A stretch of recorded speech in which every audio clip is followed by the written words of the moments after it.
Сәлем достар, бүгін 4 бұзылған қыздың екінші бөлімін айтатын боламын. Сіздер құр өтіп тыңдап кетпей, тіркеліп, мені қолдап отырыңыздар. Сіздердің тіркеліп, тыңдап, лайк басып отқандарыңыз маған шабыт береді. Алматы, 2018 жылдың күзі, қала жарықтары Айгүлдің көзіне шағылып, жүрегін қысып тұрған. Жатақханадағы кішкентай бөлме 4 қыз бірге тұратын, бірақ қазір жалғыз. Гүлнар жұмысқа кеткен, Жұлдыз бен Мейрамгүл әлі оқуда. Айгүл телефонды қолына алып, экранға қарап отыр. Соңғы 2 айда жұмыс таппай, ақша таусылған. Асханадағы тамақ, бір стақан шай мен ескі нан. Әкесіне хат жазған. Әке, ақша жіберіңізші. Жауап келмеді. Тек өзің тап деген қысқа сөз. Ол Фейсбуктағы бір жарнамаға жауап берген. Жас әдемі қыздарға жақсы табыс. Кездесулер, қымбат төлем. Бірінші хабарлама, сәлем, сурет жіберші. Екіншісі, кешке кездесеміз бе, 50 000 теңге. Айгүлдің жүрегі соғып кетті. Қорқыныш, ұят, бірақ одан да күшті аштықпен әкесінің өзің тап деген сөзі. Кеш сағат 9, қонақүйдің алдында тұр. Қара көйлек киген, шашын ашық тараған. Аяқ киімі биік өкшелі, бірінші рет киіп тұр. Еркек келді, 40-тан асқан, іші шыққан, бірақ костюмі қымбат. Айгүлсің бе? Керемет екенсің, деді күліп. Қолына ақша салды, 50 000. Жоғары шығайық. Лифтте тұрғанда Айгүлдің аяғы дірілдеп тұрды. Бөлмеге кіргенде шамдар өшіріңкіреу, тек төсек жанындағы шам жанып тұр. Еркек есікті жапты. Қорықпа, мен саған жамандық жасамаймын, деді ол жақындап. Айгүлдің иығына қолын қойды. Қолы жылы, бірақ жүрегі мұздай.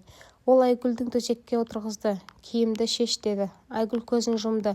Көйлегін шешкенде денесі қалтырап тұрды. Суық, ұят, бірақ еркек оны құшақтады. Денесі ауыр, бірақ жылы. Сен өте әдемісің, деп сыбырлады. Оның ерні мойнынан бастап төмен қарай жылжыды. Айгүлдің терісі түршігіп кетті. Бірақ бір сәтте біртүрлі сезім келді. Жылылық, дене ішінен от ала бастады. Еркек оны жатқызды. Қолдары кеудесінен бастап беліне, одан әрі төмен қарай сырғыды. Айгүлдің тынысы тездеді. Қорықпа, деді ол тағы.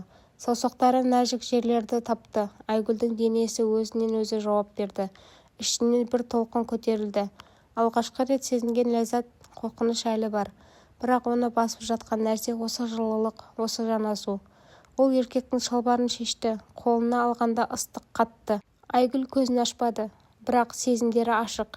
Еркек үстінде шықты. Баяу кіргенде Айгүлдің аузынан шыққан дыбыс ауырсыну мен ләззат аралас. Ах! Ол терісінен тістеді. Бірақ еркек қозғала бастағанда ауырсыну басылып, орнынан толқын келді. Дене ішінен оттай тарады. Әр қозғалыс сайын ләззат күшейді. Айгүлдің қолдары еркектің арқасынан тырнады. Тынысы тездеді. Жақсы ма, деді еркек. Айгүл жауап бермеді. Тек иығымен басын изеді. Шыңынан жеткенде бүкіл денесі дірілдеп, көзіне жас келді. Бірақ бұл ұяттан емес, ләззаттан. Толқындар бірінен соң бірі келді. Дене босаңсып, жылы терге малынды.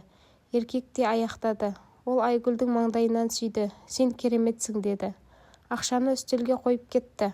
Айгүл төсекте жатып төбеге қарады. Денесі әлі дірілдеп тұр.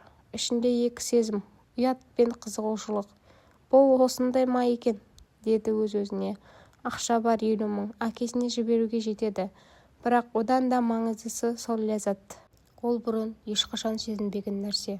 Қамалған өмірде тұншыққан дене енді еркіндіктің дәмін татты. Келесі күні Гүлнарға айтты. Мен істедім. Қорқынышты, бірақ жақсы болды.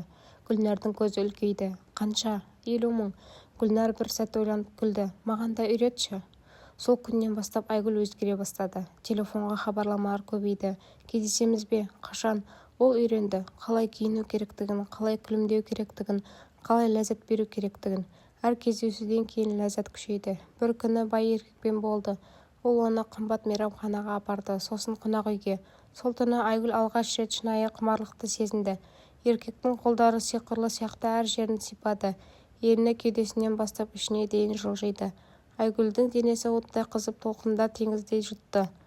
Ол айқайлап жіберді ләззаттан. Тағы деп сыбырлады.